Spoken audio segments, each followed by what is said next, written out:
Bom, boa noite, vamos fazer nossa oração, para iniciarmos o estudo e os prazeres da alma dessa hora.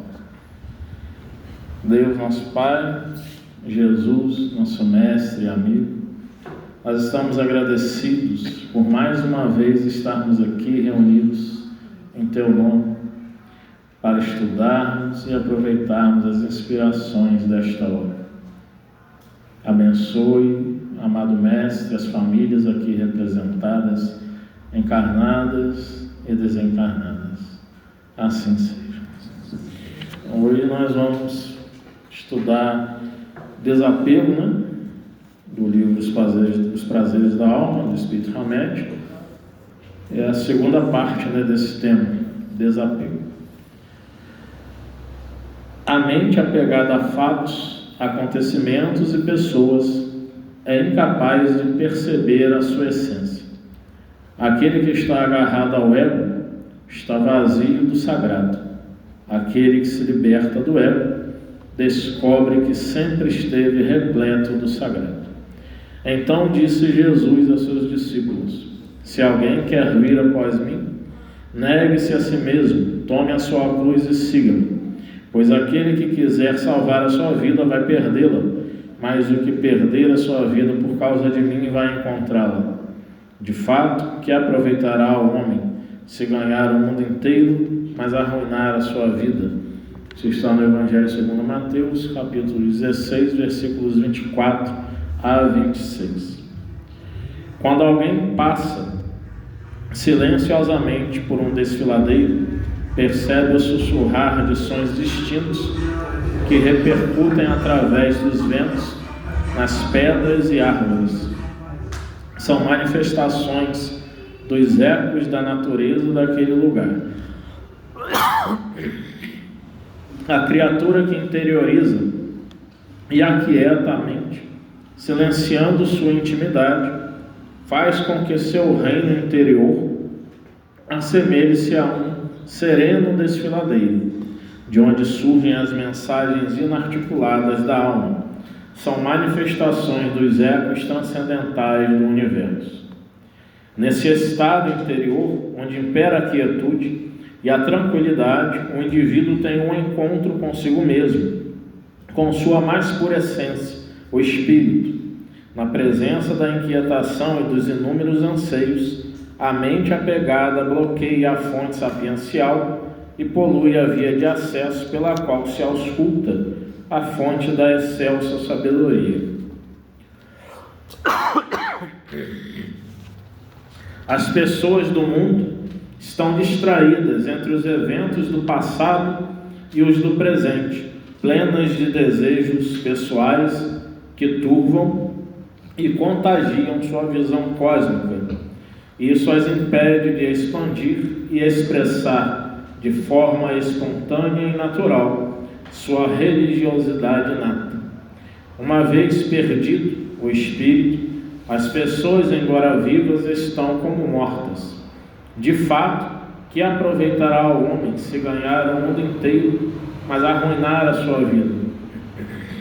Pois aquele que quiser a sua vida, apegar-se ao ego, vai perdê-la, perder de vista si mesmo.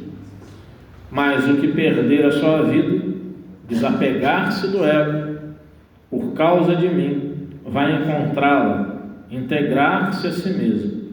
Devemos quebrar todos os grilhões e expulsar as 1000 vozes que enxameiam nossa casa mental.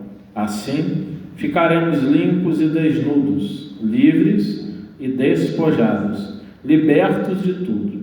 Então, haverá naturalmente nesse desfiladeiro interno o reverberar de algo essencial, antes oculto, mas agora presente, em que se percebem com clara nitidez seus recursos infinitos e sua capacidade de despertar potenciais inatos.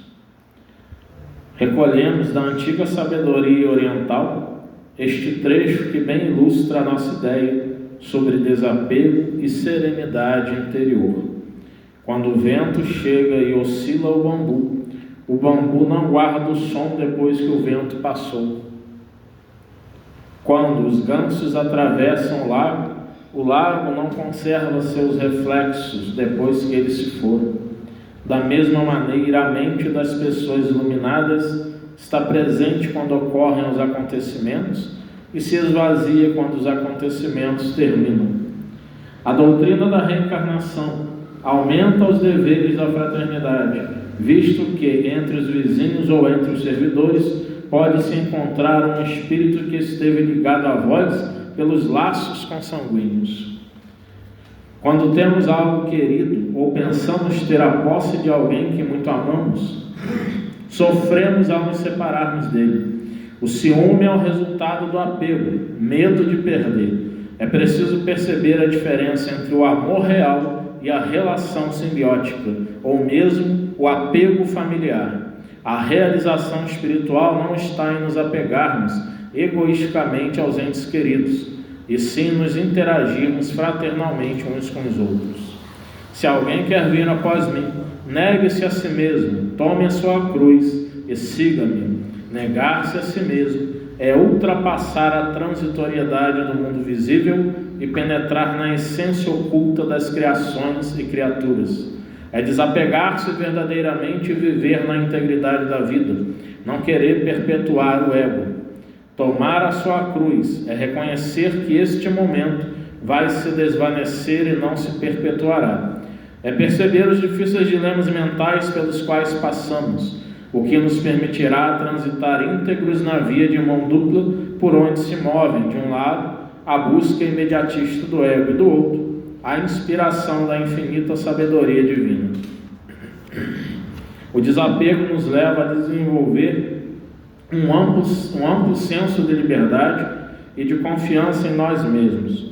Nosso calabouço reside em nossos mais íntimos atos e atitudes. Prendemo-nos nos grilhões de nossa própria criação mental e fazemos o mesmo com aqueles que amamos. A mente apegada a fatos, acontecimentos e pessoas é incapaz de perceber a sua essência. Aquele que está agarrado ao ego está vazio do sagrado. Aquele que se liberta do ego descobre que sempre esteve repleto de sagrado. A mente serena, tranquila e desapegada é a porta estreita. O indivíduo desapegado participa com a família e com toda a comunidade de um relacionamento saudável e espontâneo. Não vive atado aos vínculos doentios da ansiedade de separação, pois crê plenamente que a lei das vidas sucessivas não destrói os laços da afetividade, antes os estende a um número cada vez maior de pessoas e também por toda a humanidade. Aqui Hamed está colocando uma visão, como ele fala na apresentação do livro, né? Que ele vai trabalhar conceitos da sabedoria oriental antiga, ele traz isso em determinado momento da leitura que fizemos, bem como ele vai estar analisando sob a ótica espírita, né, a psicologia analítica, né, que foi criada por Carl Gustav Jung, psiquiatra e psicólogo suíço. E ele está fazendo aqui, né, nesse tema do desapego, ele está falando sobre aqui a questão do desapego em nível emocional e espiritual, que o Marcos colocou 3 semana passada, né? Desapego material, desapego emocional, desapego espiritual. Aqui ele está falando do emocional e principalmente do quesito espiritual. Nós vamos entender isso, né? O que é esse desapego espiritual? Existe um apego espiritual, né? Que parece que tudo que é espiritual está livre de apegos, né? E ele vai citar Jesus quando ele fala, né? Logo no início, né? Jesus dizendo: se alguém quer vir após mim, negue-se a si mesmo, tome a sua cruz e siga-me, pois aquele que quiser salvar a sua vida vai perdê-la, mas o que perder a sua vida por causa de mim vai encontrá-la. De fato, que aproveitará o homem se ganhar o mundo inteiro, mas arruinar a sua vida, né? Evangelho segundo Mateus, capítulo 16, versículos 24 a 26. E ele vai colocar aqui que o salvar a vida é o apegar-se ao ego. E para a gente entender a questão, né, do ego, o que é o ego aqui que o Hamed está falando? a gente tem que ir na psicologia analítica de Jung para entender que conceito de ego ele está trazendo para a gente. Ele está trazendo o conceito de ego que Jung falava que é o centro da consciência. É o que faz, né, a gente estar tendo justamente a nossa experiência no mundo voltada para as questões de memória, lembrança, sentimento, emoção. Tudo isso é o ego. São os fatores dos quais nós estamos conscientes no nosso dia a dia. É o centro da consciência, mas ele não é o centro total da consciência. Porque o ego não é inteiro. O ego ele é partido, ele é só uma parte de nós. É a parte que olha, que ouve, que memoriza, que lembra, mas ele é um pedaço só, ele não é a nossa personalidade completa. E quando se fala desse apego ao ego, é o estar se apegando ao que a gente vivencia hoje, ao que a gente sente na pele, ao que a gente escuta, as emoções que nós vivenciamos, né? São os afetos, né? As faltas, tudo aquilo que nos sensibiliza, seja de uma maneira positiva, seja negativa. Se a gente ficar querendo salvar essa vida, somente essa vida presente, nós com certeza nós vamos perdê-la. Por quê? Nós vamos nos perder de nós mesmos, porque para além do ego, Jung, né, em inglês é self, em alemão é selbst, que é o si mesmo. O que é esse si mesmo? Está para além do ego. Esse si mesmo ele tem toda a trajetória do inconsciente e avançando, né, num conceito, analisando a psicologia analítica de Jung, num conceito de espírito. O espírito vendo de anjo, ele chama esse self de espírito. É o próprio espírito, né? E é o centro totalizante da personalidade humana. Ali está tudo, porque está o ego, mas está também o que é inconsciente. E dentro da visão espírito, o inconsciente é aquilo que nós carregamos, não só psicologicamente nessa vida que está bem guardado na nossa memória, mas também aquilo que trazemos de outras vidas, né? Que nós não temos acesso, né? Como nós temos acesso às memórias, por exemplo, se nos perguntarem o que nós almoçamos hoje, dificilmente alguém não vai lembrar, né? Ou então mais ou menos a que hora você almoçou, dificilmente nós não vamos nos lembrar. Mas se nós perguntarmos o que você almoçou há 10 anos atrás, nesse dia, nessa data, nós não sabemos. Está no nosso inconsciente, está arquivado, mas nós não temos consciência disso. Então o self, ele sabe o que é da consciência e sabe o que é da inconsciência, né? Por isso Jesus fala, né, que o que perder a sua vida, desapegar-se do ego, né? Não querer só viver o momento presente, não querer só viver aquilo que é do agora, que é o prazer desse momento, não viver só as emoções desse momento, mas perder a vida, se desapegar do ego por causa de mim, por Jesus, fazer isso por um ato de amor. A quem? A Jesus, nosso amigo invisível, né? Mas um amigo invisível que se concretiza nas nossas vidas desde o momento que a gente tem fé. E fé, como coloca o meu guia espiritual Alberto, fé é confiança irrestrita em Deus. Em qualquer situação nós vamos ter fé. Podemos estar passando fome, vamos ter fé. Podemos ver um filho sendo assassinado, vamos ter fé. Podemos estar lá como Chico Xavier no avião, né? Aquela turbulência toda, ele desesperado, falando para o espírito guia dele, Emmanuel, né? O senhor não vê que estamos em perigo de vida? Eu vou gritar, valha-me Nossa Senhora, valha-me meu Deus. E o Emmanuel fala com ele, é hora de testemunhar sua fé, cala a boca e morre com educação. Porque isso é fé.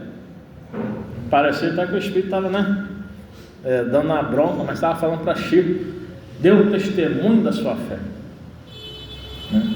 E é difícil nós darmos testemunho de fé quando a situação não está boa. É fácil quando a situação está boa, mas é muito difícil quando a situação está ruim. E a gente testemunhar isso realmente é complicado. Né? É complicado, porque nós estamos muito voltados para onde? Para o desapego do ego ou para o apego ao ego?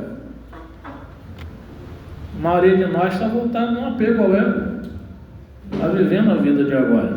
Acima ele fala assim: as pessoas do mundo estão distraídas entre os eventos do passado e os do presente, plenas de desejos pessoais que turvam e contagiam sua visão cósmica.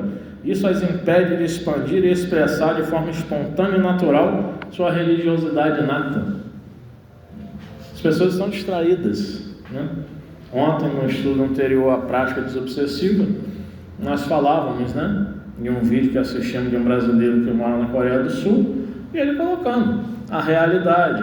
Vocês não romantizem a Coreia do Sul como se romantizam nos doramas que se assistem na Netflix, Prime Video, aqueles homens coreanos muito delicados, muito românticos, as mulheres, muito, às vezes até submissas. Não romantizem isso não. A Coreia do Sul não é isso não.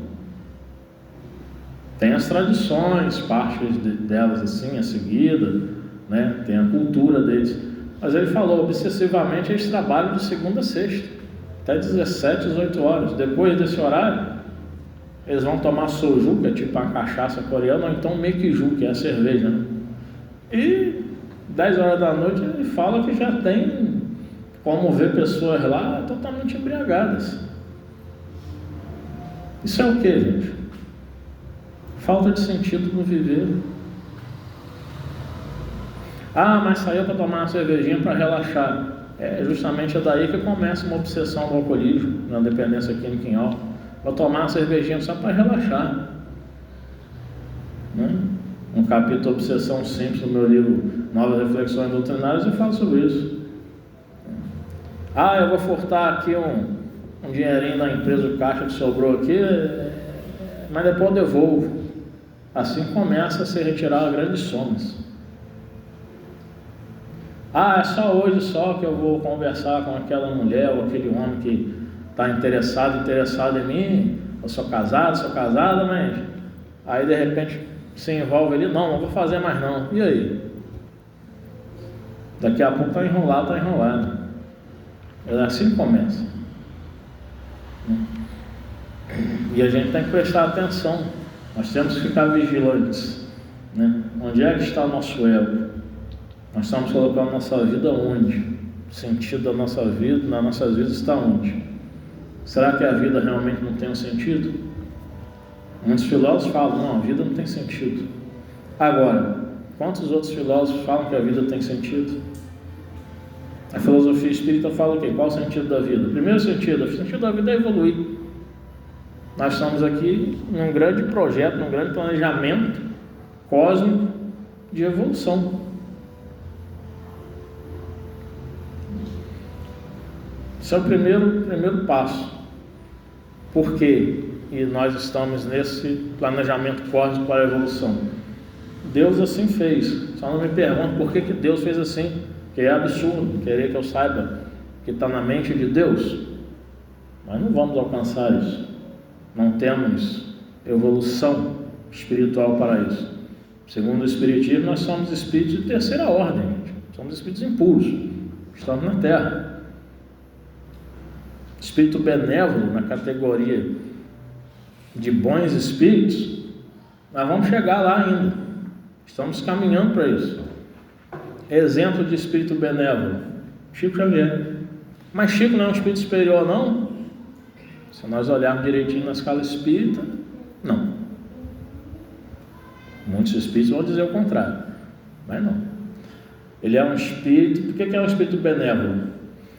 São espíritos que têm conhecimentos limitados, são inteligentes sim, mas têm conhecimentos limitados e suas vidas são direcionadas totalmente para a questão de beneficiar a outros. Um protótipo do homem novo, como chamava Herculano Pires a Chico Xavier. Isso é um espírito benévolo. Agora, um espírito superior tem que passar por outras fases, né? Tem que chegar a ser espírito de sabedoria, que é o espírito que ele é inteligente, mas ele não usa o seu saber em um sentido moral, ele usa o seu saber para avançar conhecimentos científicos. Espírito sábio, se eu não estou confundindo aqui, trocando, me enganando, é aquele que vai usar o conhecimento científico junto à moralidade. Aí nós vamos ver, né, diversos cientistas aí também com uma capacidade de passar, né, uma compreensão de moralidade, de evolução espiritual dentro do campo da ciência. Nós podemos citar um cientista italiano, que pela Igreja Católica é chamado de santo, que é Giuseppe Moscati, São José Moscati, para os católicos, que é um espírito de grande evolução. Foi um cientista, um médico, pesquisador, e teve um trabalho lindíssimo de amparo às pessoas carentes. Ele uniu ali ciência e fé. E espíritos superiores são aqueles que estão acima da humanidade já, que quando encarnam na Terra dão um exemplo de perfeição que é possível, né, a Terra alcançar. O maior exemplo de espírito superior que pisou na Terra, Kardec fala, Jesus Cristo. Em A Gênese, Kardec não chama Jesus de espírito puro, não. Ele chama de espírito superior, que deu a nós todo o exemplo da perfeição possível a ser alcançada na Terra. O espírito puro, aí já é uma categoria acima, são aqueles espíritos que não mais precisam reencarnar. Hoje a gente entende que Jesus é um espírito superior? Sim, hoje nós entendemos.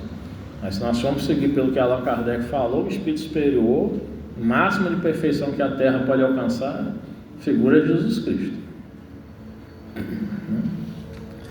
E assim a gente deve fazer esse trabalho de estar a olhar, né, para nós, a nos negarmos, né?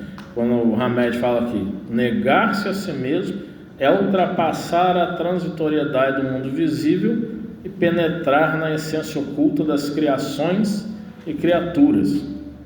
É desapegar-se verdadeiramente e viver na integridade da vida, não querer perpetuar o ego, não querer nos colocarmos como aquelas pessoas que o ego tem que ser imortal, né? Como se coloca ali, né? Aqui no Brasil, a Academia Brasileira de Letras, né? Nós temos o que lá? Os cadeiras dos imortais, né? Machado de Assis é um imortal da Academia Brasileira de Letras. Fico com a memória dele, as obras dele são excelentes. Mas se a gente perguntar a maioria dos acadêmicos lá, a grande maioria é ateu. Imortalidade não há nenhuma. Então é a perpetuação de uma imagem, de um ego, mas não é quanto aos exemplos deixados. Machado de Assis é um escritor maravilhoso. Gosto muito de ler Machado de Assis. Mas também o que ele tem de pessimismo para com o mundo não está no gibi. É dele a frase, né? Não tive filhos, portanto não deixei ninguém para ficar com seu legado do mundo miserável. Que esperança é essa? Né? Então, vai ao encontro até de muitos que falam hoje, né? Não vou ter filhos porque o mundo está tão ruim, está tão mal, que é melhor não ter filhos. Agora, não ter filhos não seria também fazer com que nenhum tipo de esperança se colocasse no futuro do mundo? Se educar bem as crianças, né? Um sábio japonês falou: educai as crianças de hoje para não punir os homens de amanhã.